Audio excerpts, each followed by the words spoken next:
Now, one example which I'm going to go through that is current is a story that pertains to the consumption of bushmeat in Western equatorial Africa. Now, bushmeat is the consumption of anything that lives in the forest. In this case, it's primates, but it could be other things.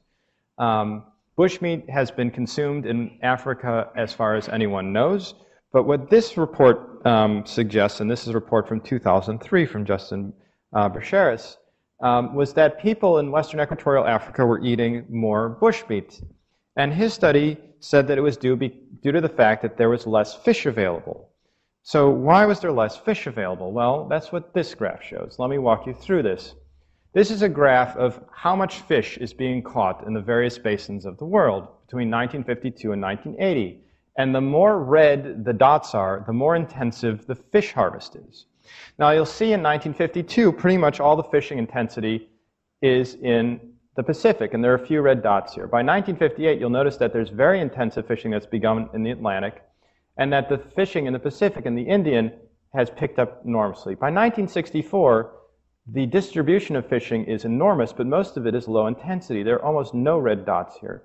And what's fascinating here is that in 1964, this band of red has moved north and south. And by 1980, everything is blue.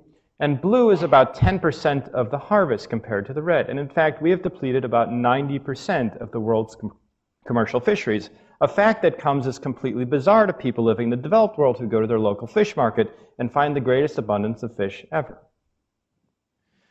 So what's happened to these people living in Western equatorial Africa is that there was lots of fish to be had in 1958, but in 1980 there's no fish left. So they need protein, and where do they go? They go to the bush.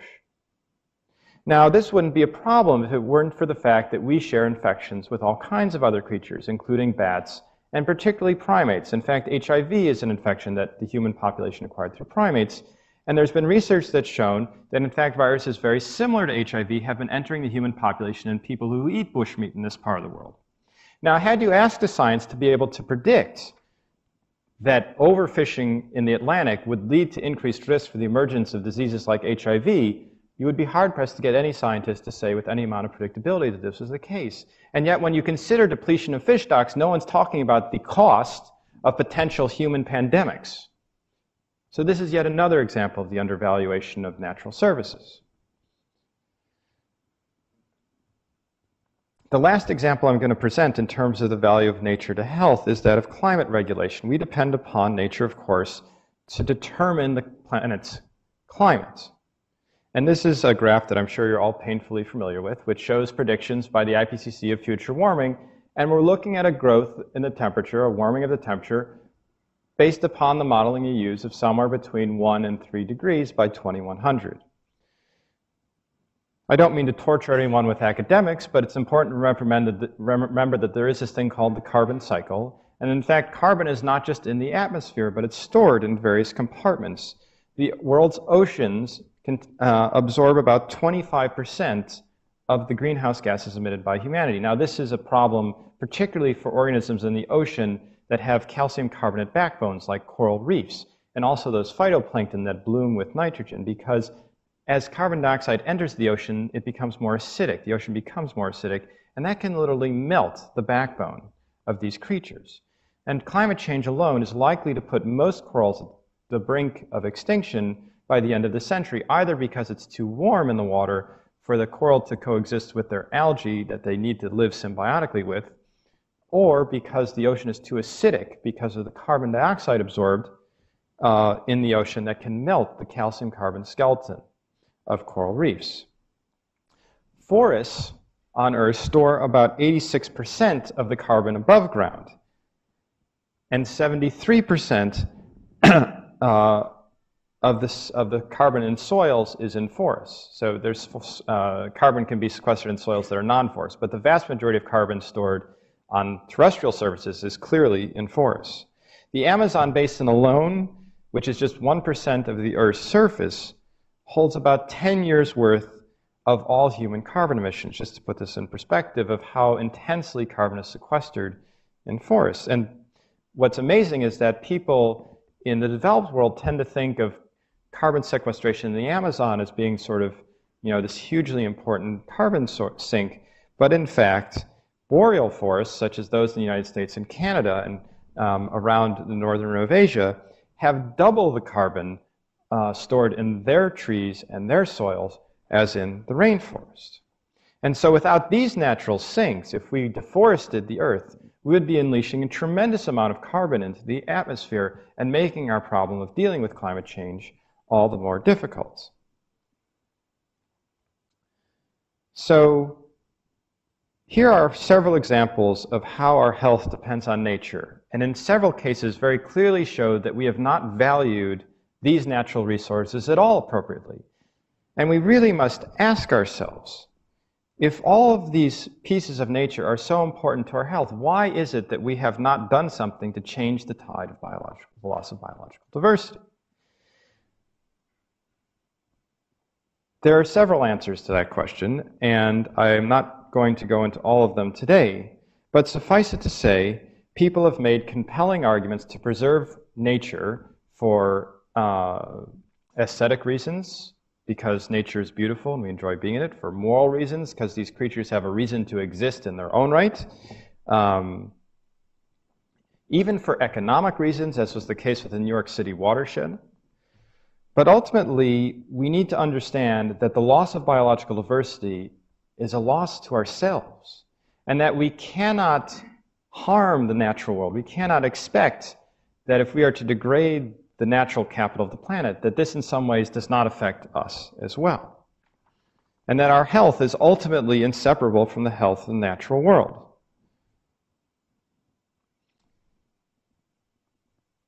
There have been major efforts that have started relatively recently to try and capture value in nature better. And these are critically important exercises. We are trying now to really put a price tag on nature so that we know how much is at stake in very health-related terms when we, for example, decided to do a development project in a forest, converting a forest to an agricultural system, or we build a water filtration plant instead of protecting a watershed. And this effort is in the recognition that in the political sphere, the arguments that these things are important to our health is not a viable one. Because, as was the case with Taxol, it's hard to argue that we should protect a forest for a drug we don't even know exists there. Or in the case of SARS, it's hard to protect the habitat of bats that we didn't even know had this virus. And so there's been some effort to try and transform the debate into monetary terms, and this has been going on for some time.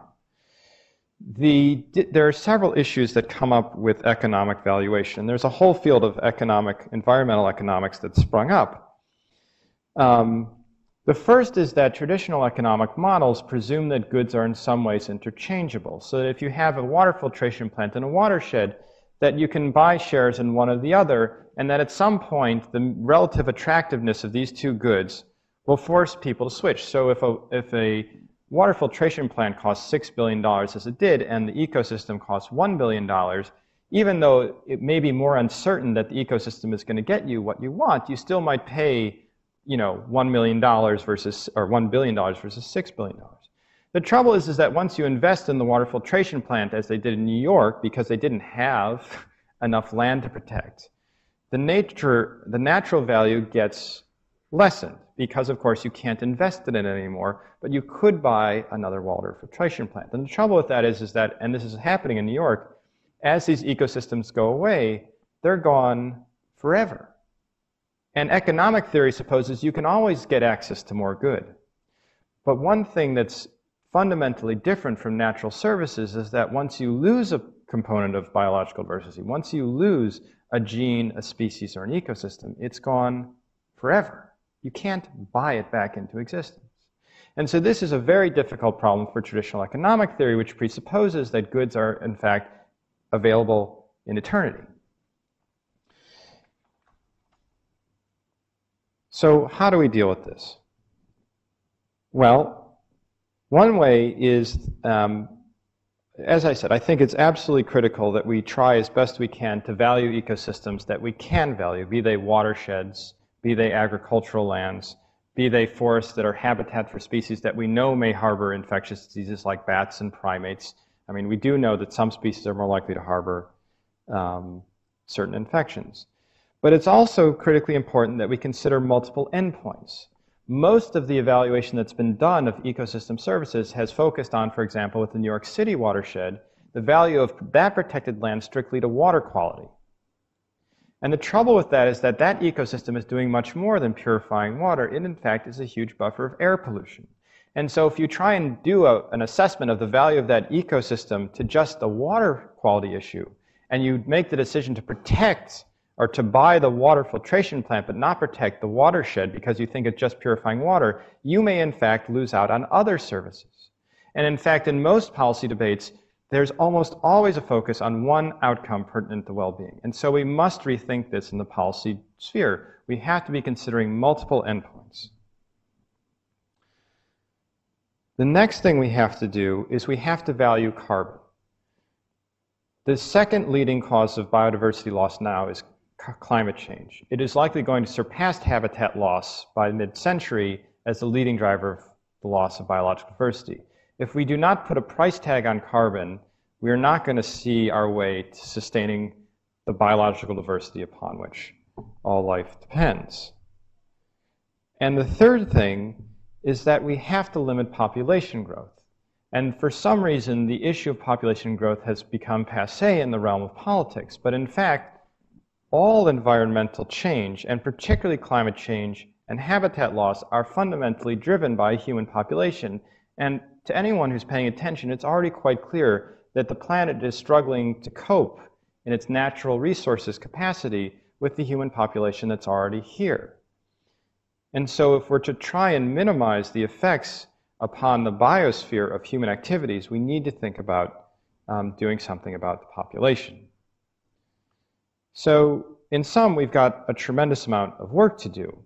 But I hope that it's clear to you that our health is inseparable from the health of nature, that we tend to undervalue nature when we talk about the value of various ecosystems in particular or individual species as pertains to development questions, and that there is a tremendous amount we can do by valuing nature using multiple endpoints, the importance of mitigating climate change for protecting, in some cases, incredibly important insurance policies against future uncertainty, and also doing as much as possible to limit the human population as the underlying driver of so many of these changes. And with that, I will finish and turn it over to Malcolm.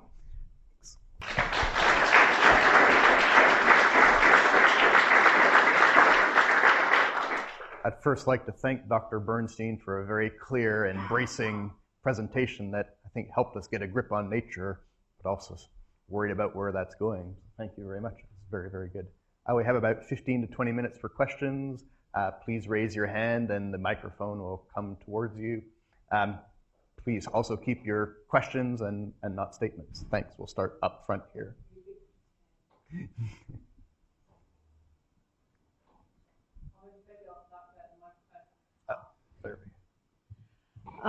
That was fascinating, thank you.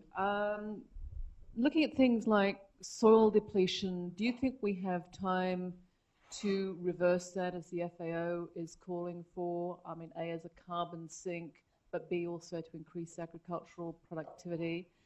And then the other question along the same lines is using carbon sinks in the deep ocean to actually start farming fish as opposed to doing the hunter-gatherer thing that we have traditionally done with fish. I'm not talking about iron filings, but nitrogen to phytoplankton to deep ocean fish. I'm not sure I understand your second question. Is it that we should farm fish as a means of reducing the carbon footprint, or farming fish to protect the marine stocks? We've traditionally fished as hunter-gatherers. Yeah. We haven't really farmed, or certainly not in the Yeah. deep ocean. Mm-hmm. So if we were to fertilize with carbon sequestration, the phytoplankton in deep ocean areas, phytoplankton fall, feed the deeper ocean fish. So you're avoiding the ocean acidification at the surface level. I suppose the thing that we're grappling with is how you get the policy right to look at who owns those fishing zones and who exploits them. Right. So the first question is about, can we reverse the trend in topsoil erosion that's ongoing? And that's for a number of reasons. One is agricultural lands are being increasingly marginalized. So in order to feed more people, we have to cultivate more land. we're smart people, we've cultivated the best land already, the lands that are left over are not the best lands. Those lands are more prone to topsoil erosion. We're also, under climate change, going to likely be experience what's known as increased intensity in the hydrologic cycle. So we'll probably get roughly the same amount of precipitation across the year, but it's going to come in increasingly big buckets. And that means more droughts in between, which is not good for topsoil protection. The way I look at topsoil erosion is the same way I look at climate change, which is the same way I look at habitat loss, which is we know what the problem is, and we know what to do about it. And the question is not whether or not we're going to do it in time or not. The question is, let's do something about it now. And I think there's a lot of focus on the fear about what might be, about future uncertainty, and isn't the sky falling, and so forth. We know enough now to know what the problem is. I think as a physician in particular, it's quite clear to me that action needs to be taken. I mean, I just want to propose a scenario to give you a sense of this. If you walk into a doctor's office complaining of excruciating pain in your right lower abdomen, and you've got a little bit of fever, you're feeling a little bit sick to your stomach, and you're really kind of worried, and you walk into your doctor's office, and your doctor says, no, I think you've got some indigestion, why don't you go home? Does that sound like a good idea to you? Well, it certainly doesn't sound like a good idea to me. And what physicians do on a daily basis is they assess risks. And one of the things we have to do is recognize that certain risks are unacceptable and that we need to do further scientific investigation as to what the potential outcome is. Now, in the case of a patient who comes in with those complaints, if we do tests that suggest the person might have an inflamed appendix that's causing this problem, we don't send them home. We don't say, let's just watch and see what happens, because you might be fine. On the other hand, you might die, but you might be fine, even if the risk is relatively small. Now, in the case of climate change and biological diversity loss and what needs to be done to prevent topsoil erosion, we've done the science. The science is quite clear.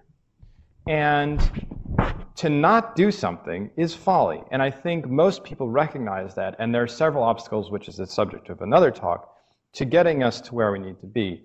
But I think if it's topsoil or climate change or biological diversity loss, the issue is let's not focus on what might happen. Let's focus on what we can do about it. As far as farming fish goes, the fact of the matter is that no matter how you cut the pie of human food consumption, there are some pretty stark realities about the caloric availability of the planet and how many mouths we have to feed. And farmed fish requires multiple pounds, multiple kilograms of input for every piece of output. So there's a sustainability question up front about how it makes sense in a world that's increasingly calorically strapped to harvest multiple kilos of fish to feed other fish so that we can eat it. On the other side of it, the way we've been going on in terms of getting our seafood is, as you suggest, it's the last buffalo hunt. And as the graph I showed you suggests, there's not a lot of fish left in the ocean. And so we are not paying the true costs here. And again, we've undervalued nature. I mean, bluefin tuna are going for $150,000 a head in Japanese fish markets. And it is the, I like to refer to this as the most dangerous delusion of our times. That we can somehow continue to operate in the way we're operating, particularly as it pertains to fisheries, and expect nothing to happen. That we can somehow change nature in these profound ways as if it has no effect on us at all. So aquaculture is critically important because I don't think we can mine the oceans anymore because there's not much to mine. And yes, we need seafood, but seafood's going to have to cost a lot more. I mean, I just don't see a way around it. And people say, oh, well, that's not good. That's, in America, we'd say, that's un-American. We can't charge more for steak. And I said, well, what's the alternative? And, we've got very difficult decisions, and we need to make very difficult decisions. It was a very stark presentation you gave, but the cynic in me seems to listen to what you had to say, and one of the conclusions you could draw from your presentation is that actually human beings are an incredibly rapacious, destructive species, and actually what seems to be happening in terms of our inability to do anything about this may be the biosphere or the Earth's way of getting rid of, or at least reducing the population of probably the most destructive species that this Earth has ever produced.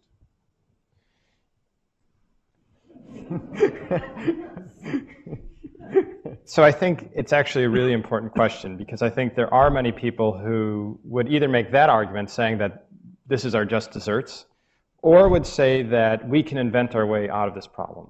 And in fact, the latter, I think, is absolutely essential. If we're going to deal with climate change, we need some serious innovation.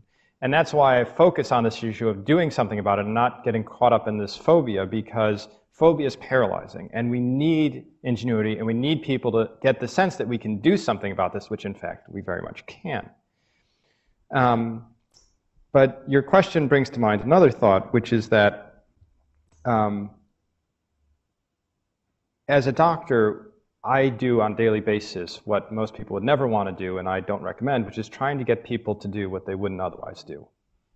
So my job is to convince people that they need to take a medicine, or that they need to exercise more, or they need to change their diet, and all these things that you wouldn't otherwise do. And in the process of banging your head against the wall doing this enough, you realize that in order to get people to change what they do, they have to understand what's at stake. They have to understand. And I think we've done a suboptimal job of doing that as pertains to biodiversity. Biodiversity is framed as a conservation issue, as protecting these extraordinarily beautiful and gorgeous creatures. But most people have no understanding, through no fault of our own, and I very much put myself squarely in this box, that these natural resources are essential to our health. And until that case is made clear and articulated soundly, I cannot expect people to do things differently. And so I remain optimistic, because I know that we have a set series of steps here that we can make our way through to get people to do what's necessary. Just wondering, in terms of ecosystems, are there particular ecosystems that are more economically magnificent, perhaps, than others, that we're going to reap more economic rewards, that we should perhaps be targeting as higher priorities to preserve? I think there's a real danger in focusing on specific ecosystems, and I don't mean to dodge your question, but this is what I believe. I think it's, for example, in municipal planning, when you're dealing with a city that's expanding and asking, do you have the natural resources to, as the case of Melbourne, give the city water? That's a very practical, calculable question. But what about the habitat of bats in Asia? And how do you compare the relative value of that to the ecosystems in Africa that I was referring to? These are not questions that are going to be decided by objective science. Which is to say that if you really, in some ideal view of the world, had this scientific body that was going to assess, okay, here's ecosystem A, here's ecosystem B, out of this one we might get this infectious disease, and out of that one we might get this infectious disease, and which disease is really worse? I mean, this is an exercise in futility. Now, some people are trying to engage these kinds of questions on different fronts in very useful and productive ways. But at some point, it becomes an exercise in expert dialogue rather than any ability of science to weigh in on it. And so from that perspective, I think it's much more important to focus on the major drivers of the loss of biological diversity in particular, and that's climate change and habitat loss. And habitat loss comes about for any number of reasons: agricultural conversion, pollution, invasive species, all too familiar here in Australia. And the difficulty with each of those scenarios is that in any given habitat, it may seem that, for example, the invasive species that have transformed the Australian landscape, well, what does that mean to the future health of Australia's people is very hard to know. But yet I can tell you that it's not zero. On the other hand, I can't tell you what it is. And so this is why the valuation question is so challenging unless you have a very focused question like watersheds, air quality. And so it's incumbent upon the scientific community, and I think we've got a tremendous amount to do. As I said, we barely understand a fraction of life on Earth, to understand what these creatures are doing in their respective ecosystems. There's been a mass investment in reductionistic biological science, so that most of the people who graduate from ANU or Stanford or Harvard or MIT are experts at manipulating the genome. But they know nothing about the living world. And that has to change. We need to refocus our attention on training people to understand these ecosystems upon which our health depends. And that's happening slowly, but I think we need an order of magnitude shift.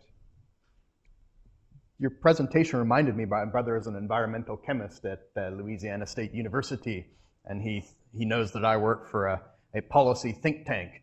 And whenever we talk, he always harangues me that we have all of this deep scientific knowledge about how the world is going to change negatively very quickly, but politicians and you policy entrepreneurs don't get it, and you're not doing anything about it. And that usually just ends up being a long phone call that ends in acrimony. But one of the challenges is exactly how do you take specialized knowledge and push it through that incredibly thin pipeline to the top of governments to make huge decisions like ending population growth, which Australia has just been through a little bit of a debate about, and most people seem to want more. So has the scientific community, either globally or in the United States, which you're probably better aware of, have they got better in this kind of policy entrepreneur role? Or is it still a huge gap? No, I think the ties are growing stronger by the day. I think what's fascinating to me in the course of working on these issues is that, in fact, in the States and indeed internationally, the corporations that I have worked with are the ones begging for regulation on carbon emissions. And most of these environmental changes, businesses understand as huge liabilities for their welfare. And what's fascinating is that you talk to many business leaders and they will tell you that we have 5-year plans for our business and we forecast out to 5 years and we say, what's the world going to look like in terms of our business in 5 years? And we plan accordingly. And so when you explain what we know about the living world and climate change to them, in that framework saying, if I were doing your work in my line of business, this is what we would do. And how would you respond as a business person to that? And you get very interesting answers. And the trouble is that we have this international fairness problem with climate change in particular. It's, I don't want to do it this far if you don't go this far. And we're as David Suzuki once aptly described it, we're yelling about who's going to sit in the front seat of our car as we're speeding at a brick wall going 100 kilometers per hour. And it's an important issue of fairness because, of course, the nations that are going to be most vulnerable to climate change are the ones who had nothing to do with it. But we can do better, and I expect we will. And the thing we need to avoid is the sitting in disappointment because we didn't get an agreement, because that's not going to get us where we need to go.